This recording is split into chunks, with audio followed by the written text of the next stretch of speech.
नमस्कार, मैं हूं गुंजन ग्रोवर और आज हम बात करेंगे कि घर खरीदना बेटर है या फिर रेंट करना।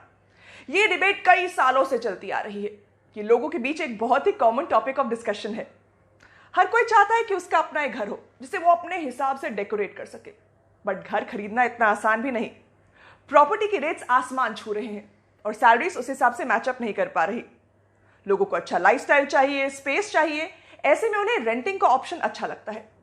लेकिन रेंटेड हाउस में फाइनेंशियल सिक्योरिटी नजर नहीं आती, तो सबके माइंड में लगातार ये कॉन्फ्लिक्ट रहता है कि घर खरीदें या फिर रेंट पर रहें। घर के साथ कई इमोशंस भी जुड़े होते हैं, लेकिन बात जब फाइनेंसेस की आती है तो सिर्फ इमोशन से काम नहीं चलता। क्या क्या फैक्टर्स कंसिडर करने चाहिए ये डिसीजन लेने के लिए, और क्या तैयारी करने की जरूरत है खुद का घर बाय करने के लिए, ये आज हम अपने इस वीडियो में डिस्कस करेंगे। लेकिन उससे पहले don't forget to subscribe and like this video if you find it helpful. हर कोई चाहता है कि उसका अपना एक घर हो। सबके रीजंस अलग अलग होते हैं। अगर आप रेंट पर रह रहे हैं तो मन में कई सवाल आएंगे, और ना आए तो आपके रिलेटिव्स या आपके दोस्त आपसे ये सवाल जरूर पूछेंगे। फर्स्ट, अरे जितने का रेंट तुम दे रहे हो उतने तो ईएमआई दे दो और घर तुम्हारा अपना। जितना रेंट तुमने इतने सालों में दिया है उतने में तो घर ही आ जाता। दूसरा, आपके पेरेंट्स आप पर प्रेशर डालेंगे कि घर खरीद लो, सिक्योर हो जाओगे, या आप अपने पेरेंट्स का सपना पूरा करने के लिए उनके लिए घर बाय करना चाहते होंगे। अक्सर एड्स में देखते हैं ना, बापू का सपना घर हुआ अपना। और थर्ड, पीयर प्रेशर। जब सब दोस्त घर खरीद रहे होंगे तो खुद का भी मन करेगा ना घर खरीदने का, और स्पाउस का प्रेशर अलग।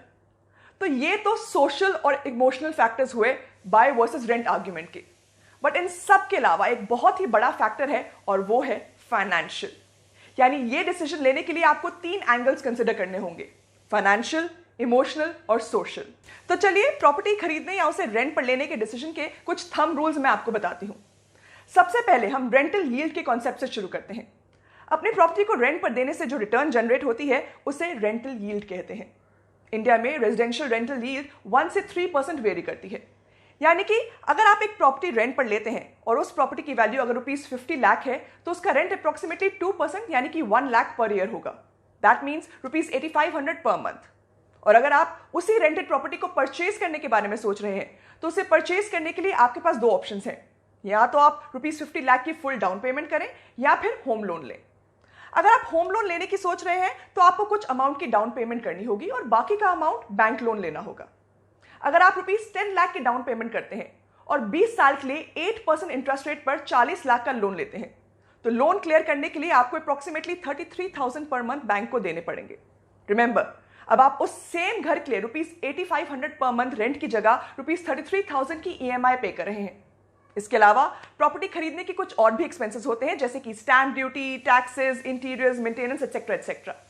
तो आपको ये कंसिडर करना होगा कि क्या आप ये अमाउंट अफोर्ड कर सकते हैं या नहीं।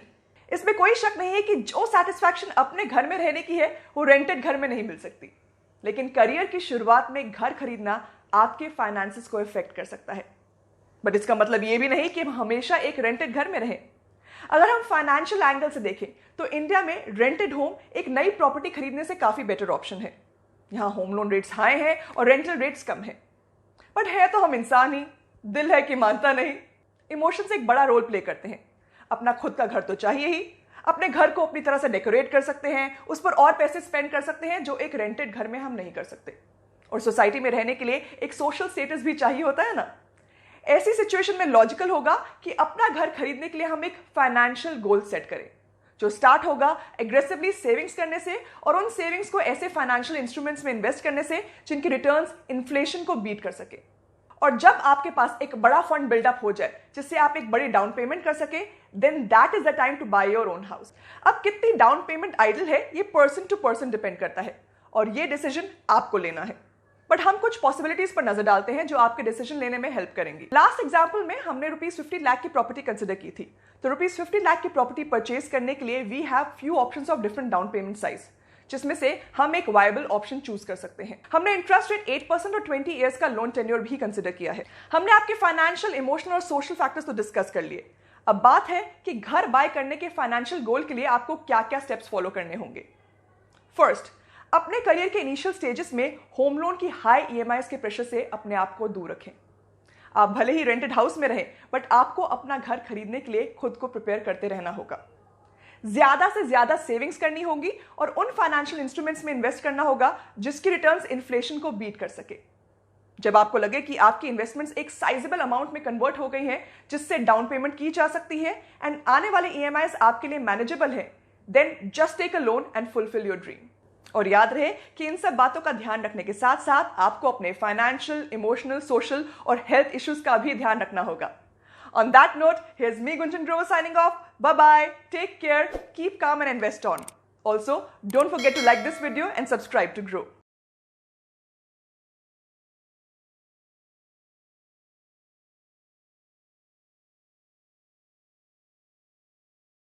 Investment in securities market are subject to market risks. Read all the related documents carefully before investing. Please read the risk disclosure documents carefully before investing in equity shares, derivatives, mutual fund, and or other instruments traded on the stock exchanges.